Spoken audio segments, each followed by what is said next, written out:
Welcome to the Believe in 76ers podcast. I'm Justin Grasso. And I'm Kevin McCormick.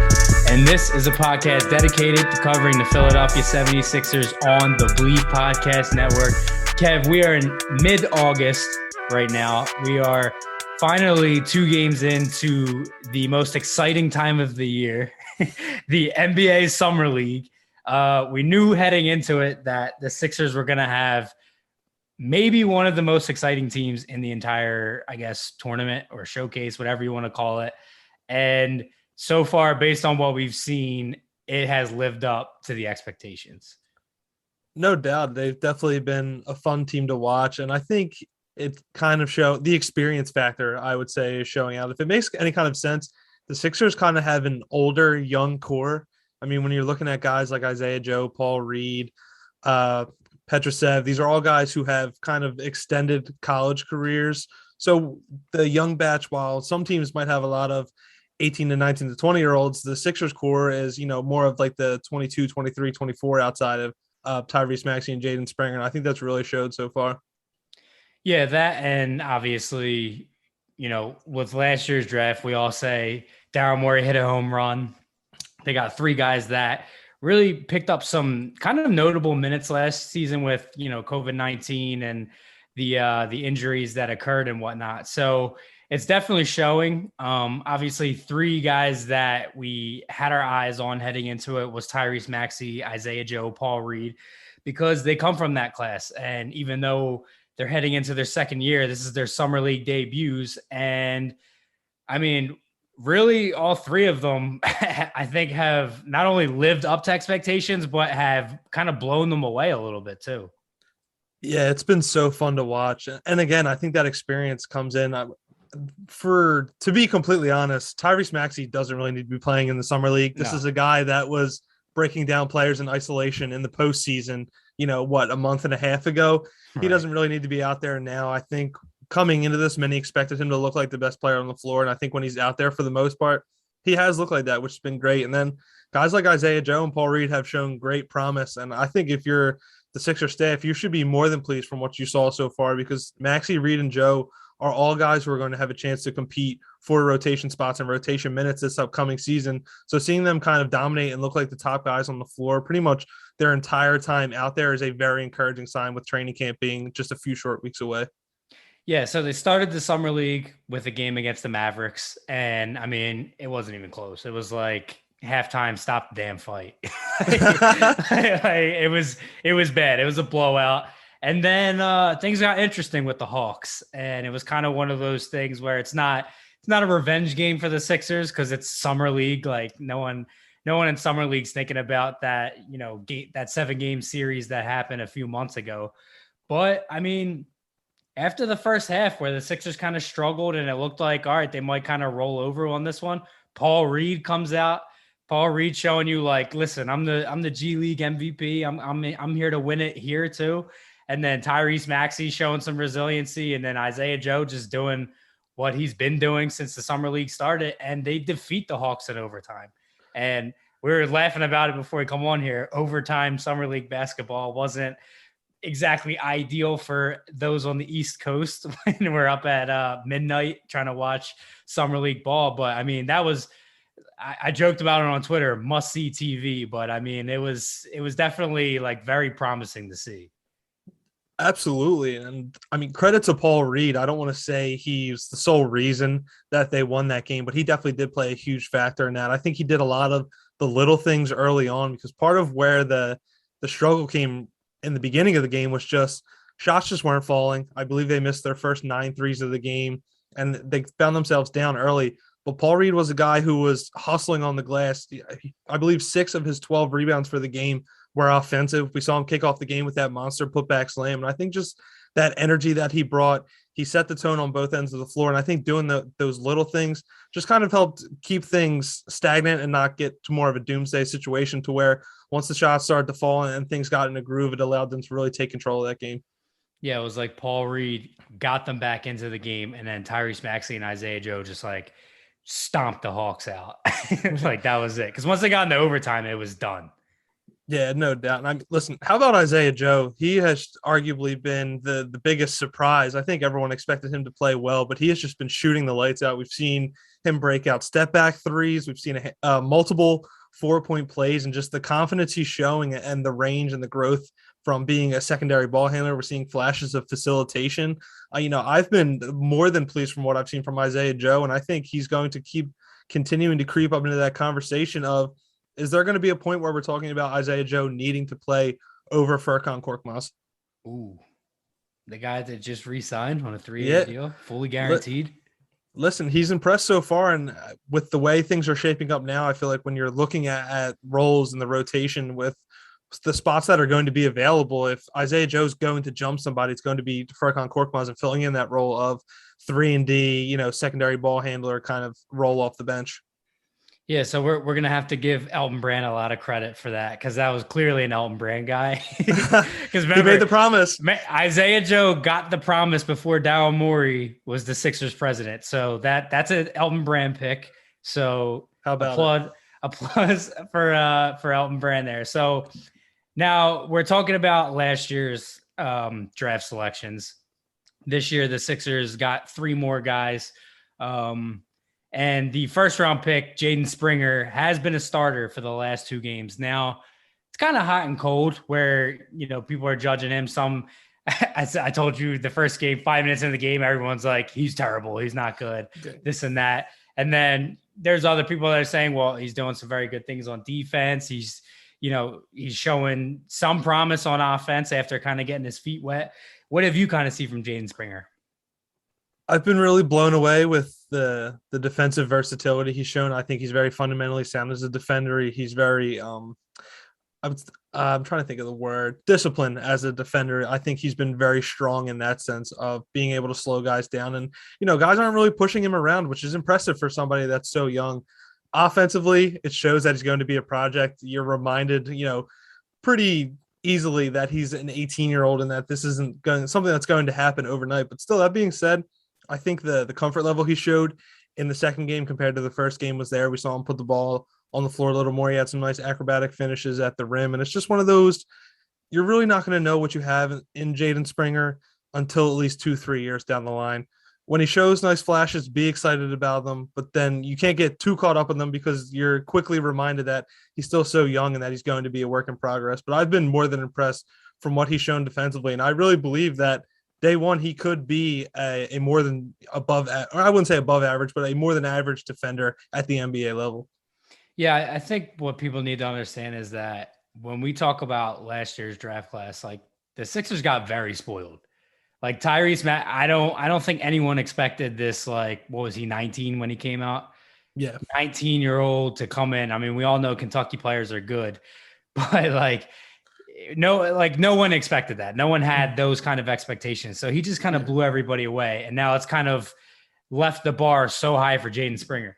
Jaden Springer doesn't have to do what Tyrese Maxey came in and did last year. That was just a bonus at that point.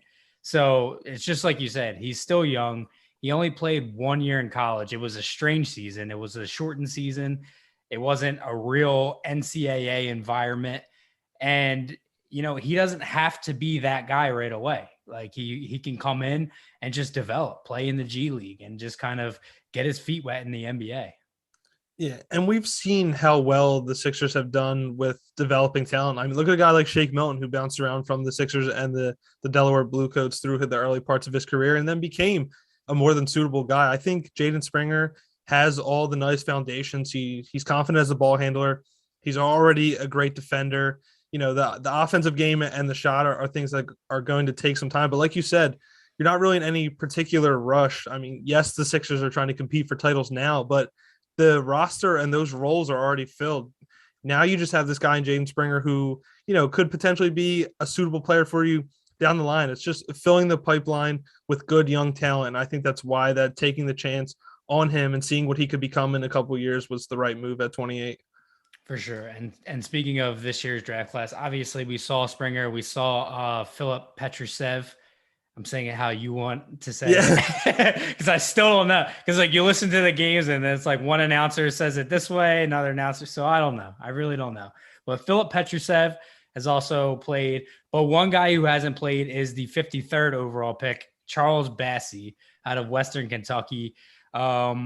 It's weird because the first couple practices in Vegas, he was in the starting lineup. And then the first game came around, Petrusev jumped him in the starting lineup. And it kind of just seemed like maybe Petrusev showed out. And then here, Bassey's not playing because his agent told him not to. And he's not signed yet with the Sixers. So he's now missed the last 2 games. It's still the same situation. And I mean, is that roster spot for him, or do you think something might be in the works here? It's very just weird. You wouldn't expect the guy taking 53rd overall to be, essentially holding out in the summer league. And it's kind of upsetting because I think he's a very enticing prospect. And I think he has a shot to be, someone that can be a suitable role player, similar to like a Paul Reed or Isaiah Joe down the line, that he has that kind of capability in him. But I don't blame him for that situation. Obviously, this is a business as well. And I mean, God forbid something catastrophic were to happen in the summer league, that this is his livelihood. This is something he's worked his whole life for. But it definitely is weird. And especially with the last roster spot just sitting there, it almost feels like it's for him.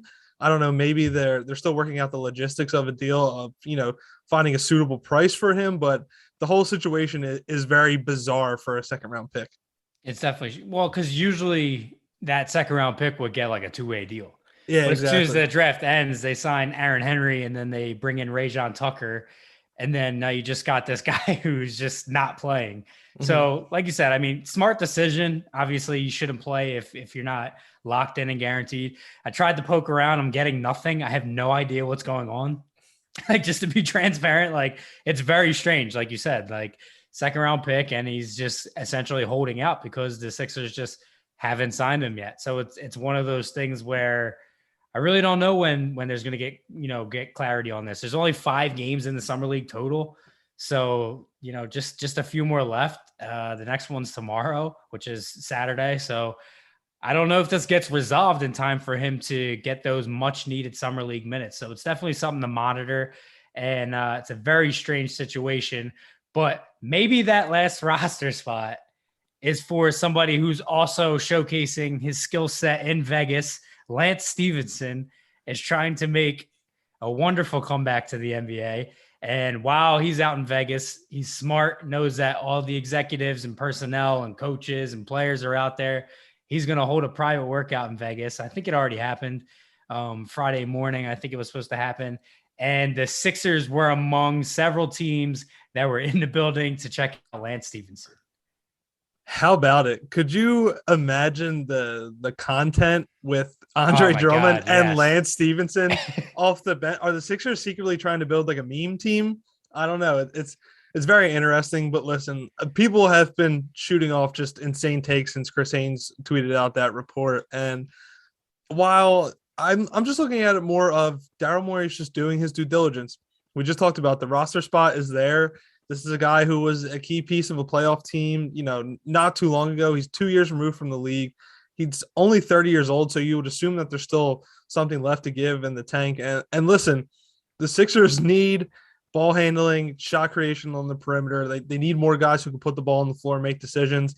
And if, Lance Stephenson shows that he can still do that in some form of capacity, I think you could be in the realm of at least debating taking a flyer on a guy like that.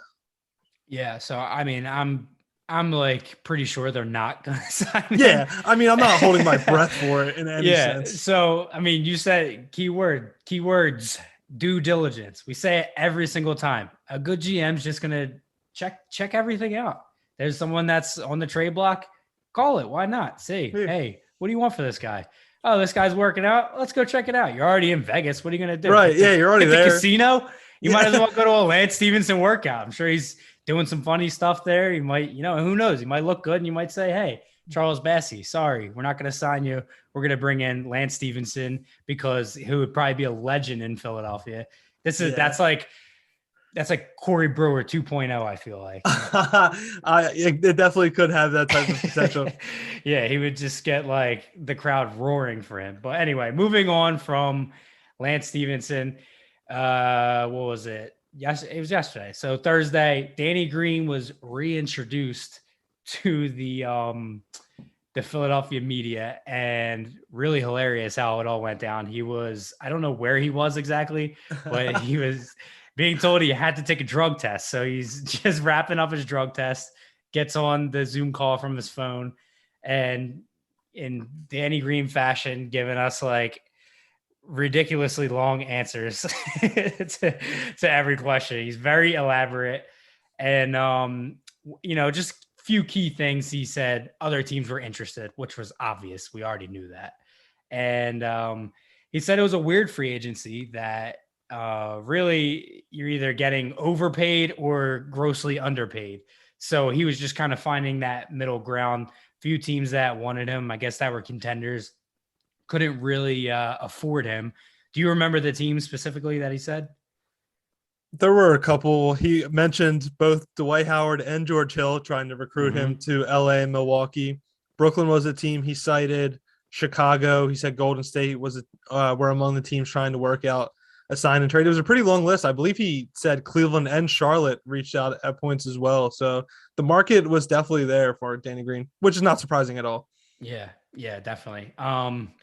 Well, yeah, so he said people were recruiting him. Dwight Howard tried to bring him to LA. Unbelievable. I'm surprised people aren't flipping out about this. Yeah, like Dwight, the George Hill one makes sense because they have a history. And even when George Hill got here, it seemed like they were very close friends off the court as well. But Dwight Howard, man, what are you doing, dude? Listen, Dwight, we said it last time. Dwight never wanted to leave LA.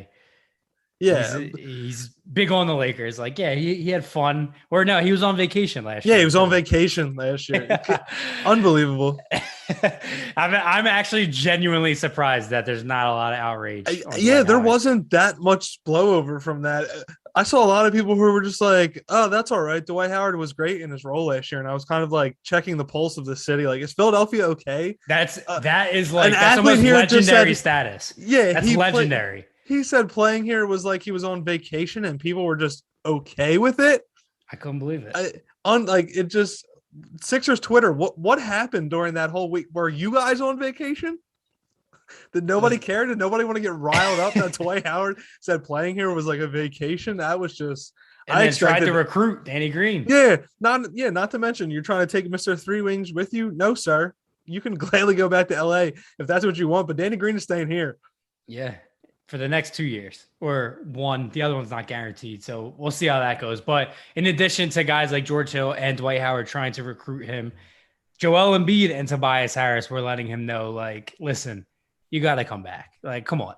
Need your 3-point shooting, need your leadership, need you to just kind of be that, I don't even know, that bandage to this team when everything's just like, the glue guy, when everything is like completely in shambles. And he threw it out there that they don't lose that round 2 if he plays. He was very confident and kind of just like slipping that in there. Like, I think things go differently if I don't get injured. And everyone's been kind of saying that. And it's like, listen, man, as soon as Danny Green went out, that team was in shambles. I mean, he's not wrong. He's goated for saying it, just for talking his talk. And that's it. You don't really hear role players talk like that, but I feel like that was a quick jab of I'm still Mr. Three Rings and I have an impact on things. But another thing I thought was big was we hear Joel Embiid recruiting. I mean, what was it, a week and a half ago? Recruiting somebody he already knows, though. Listen, I don't care. I'll take it. I was complaining to you. What was it, 2 weeks ago? I was blowing up your phone that I wish Joel Embiid had the recruiter hat on a little more. Listen, even though it was someone that was already here, even though it was only a guy like Danny Green, I'll take it because Danny Green was a valuable piece of the puzzle last year. I've said it all year. I thought he was the unsung hero of the starting lineup, and I really don't believe the Sixers were in a position to lose him. Like you just said, everything fell apart when he got hurt in that Atlanta series in the playoffs. I truly believe, and I would assume you agree with me, that they do win that series if he is out there. And I think just from what he brought on the court, from being a leader behind the scenes to what he can do for guys like Furkan Korkmaz and Matisse Thybulle, I feel like he's invaluable and almost underpaid at $10 million a year. I think that contract is a steal. Yeah, I thought he was going to get paid a lot more. That's why I thought he personally wasn't going to come back to the Sixers because I didn't think the Sixers could afford him. But Yeah, like you it said, felt like it was going to be the JJ Redick situation all over again, where yeah, JJ was like, "Oh, I want to finish my career here," and then the second the contract got a little lower, he said, "Oh, I have to do what's best for me economically." Which, I mean, listen, all the more power to you. I mean, get the bag if the team's going to throw it at you, but come on, guy. yeah. But I mean, listen, it's all about the market. The market, obviously, like Danny Green says, weird.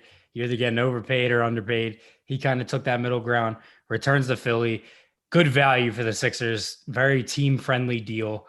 And yeah, so we know Danny Green's going to be back from last year's team. We know Joel Embiid will be here. Tobias Harris will likely be here. Now, he didn't mention that the third star of the team recruited him. In fact, he hasn't talked to the third star of the team since 4th of July weekend. It is August 13th, Kev. What's going on here? I feel like his answer to that was reasonable. I mean, he also took the blame on himself a little bit, saying that he was caught up in getting ready to get married and such. So that played a part in as well. And he also talked about giving Ben space. And I think that is a proper approach as well. I feel like we can judge from the outside, but we don't really know how Ben handles things. If, I think someone in the locker room who was around him every day, granted, it was only for a year, still a whole crazy season where, the team was mostly together due to health and safety protocols. So guys, pick up on how they handle things. So maybe just having that understanding of Ben's a guy who would like to, kind of resolve things on his own. He gave him a space, wasn't really trying to be all up in his business, even more so because he was a free agent. There was a chance they might not even have been teammates moving forward. So it could have just fallen on deaf ears. So the more thing that I thought was interesting was his final answer during his media availability. He talked more about Ben, and he more was just talking about being traded because he's someone who's moved around a lot. And he talked about guys reinventing themselves.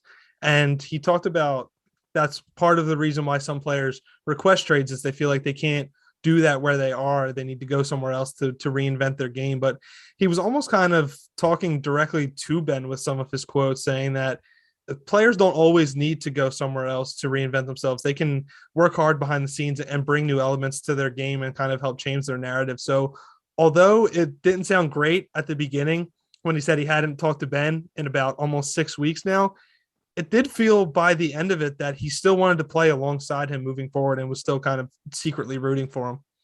Yeah, I mean, secretly rooting for him to stay in Philly and add elements to his game. If Danny Green believes that's going to happen, I got a bridge to sell him. It's not happening. So let's just get to the bottom of it. Kyle Neubeck of the Philly Voice, very well connected within the Sixers organization.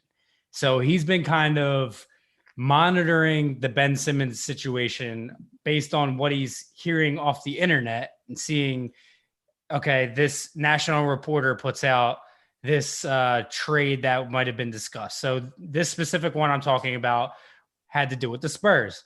So give it a click, check it out, see kind of like his analysis. I like seeing what other people around the beat are thinking about things every now and then.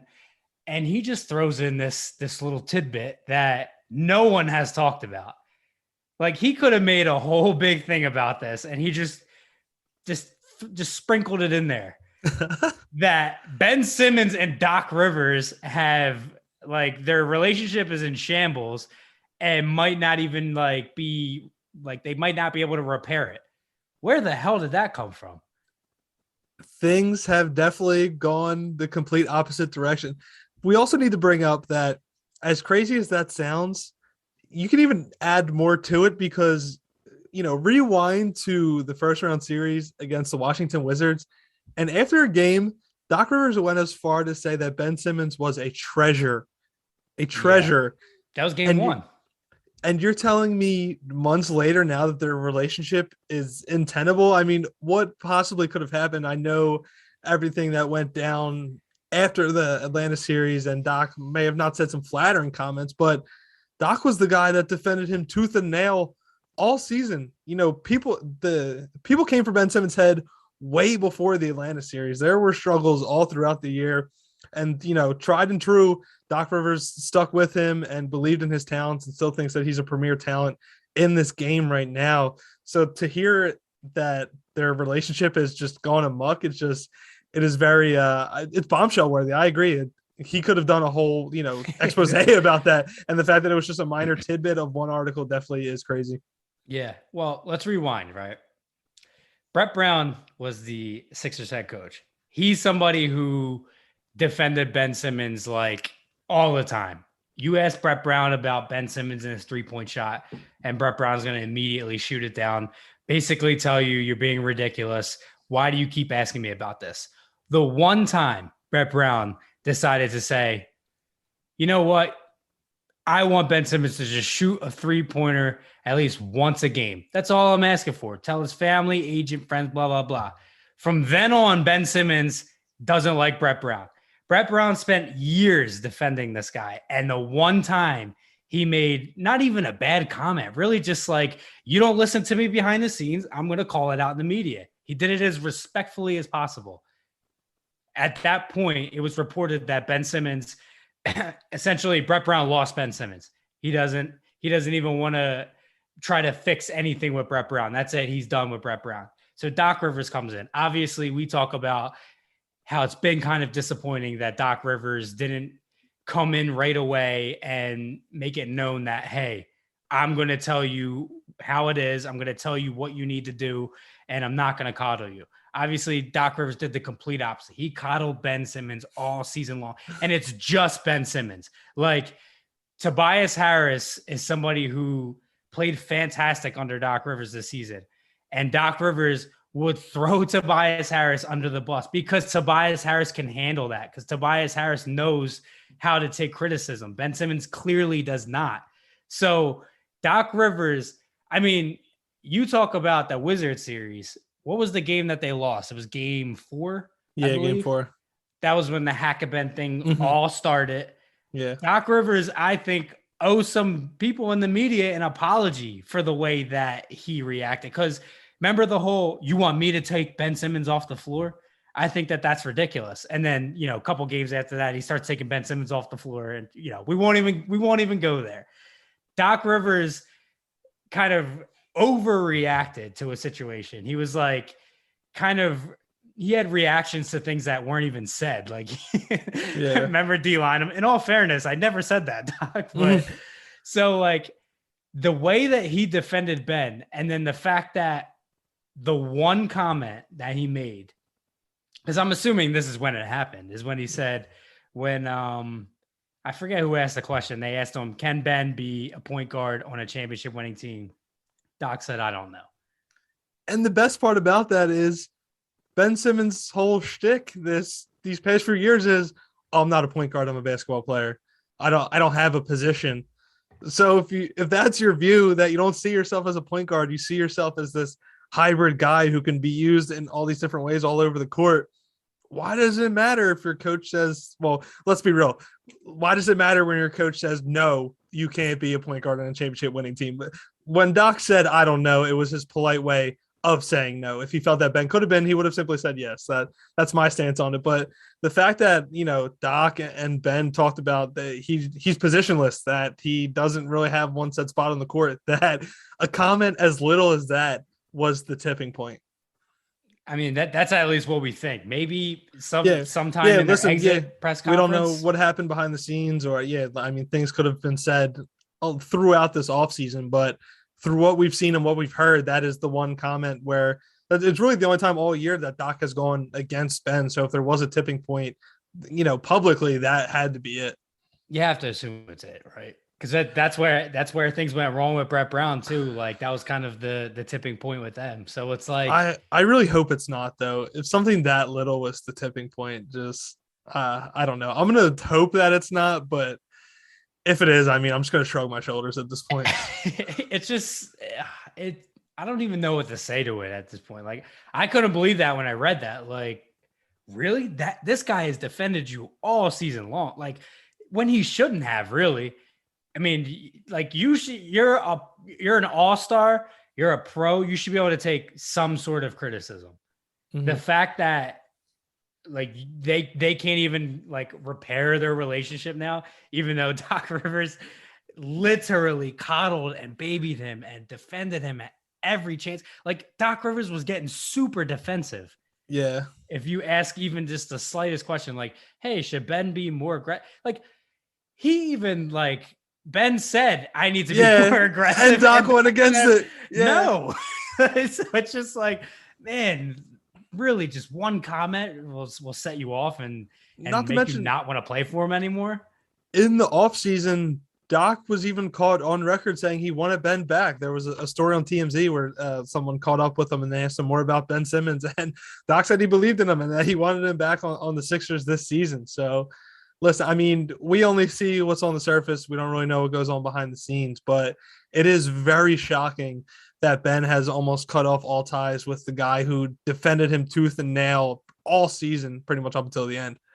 Yeah. And I mean, during Doc's exit press conference too, he said, listen, this guy can be fixed. Like we're going to work together in the summer. Obviously that's not going to happen. Like, Ben immediately went out to LA. It hasn't happened yet.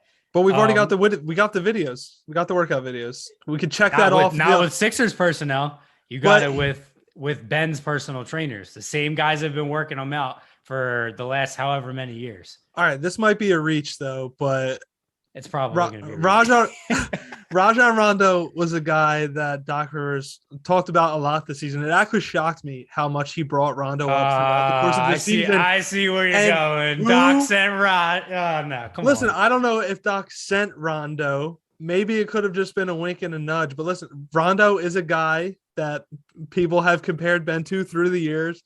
He is a guy that hasn't had a great three-point shot as a point guard. The similarities are there, and the connection to Doc Rivers is there. Listen, I'm not saying I agree.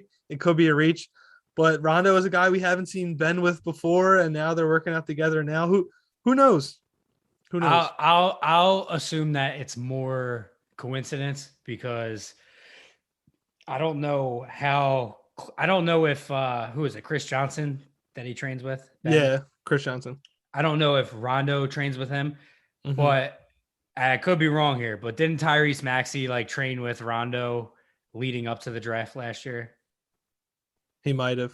Yeah. So I think it's just is Rondo a clutch guy too? I don't know. I don't know if Rondo's with clutch or not. I don't know who his agent is, but I just think that there's connection there with Chris Johnson because that's Tyrese's camp too. So I might just have the tinfoil hat on for this one, but the dots are there. If you want to connect them, that's all on you.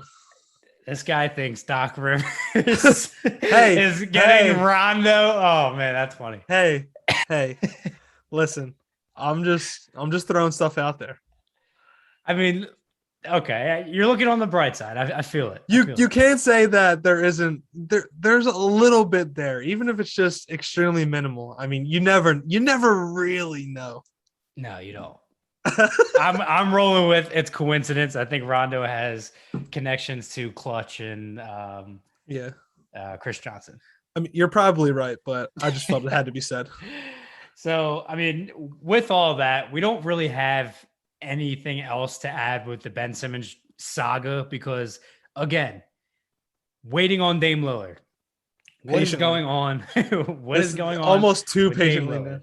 How about Dame getting cryptic on social media? Like, we need to talk about the Instagram thing too. Listen, again, the tinfoil hat thing.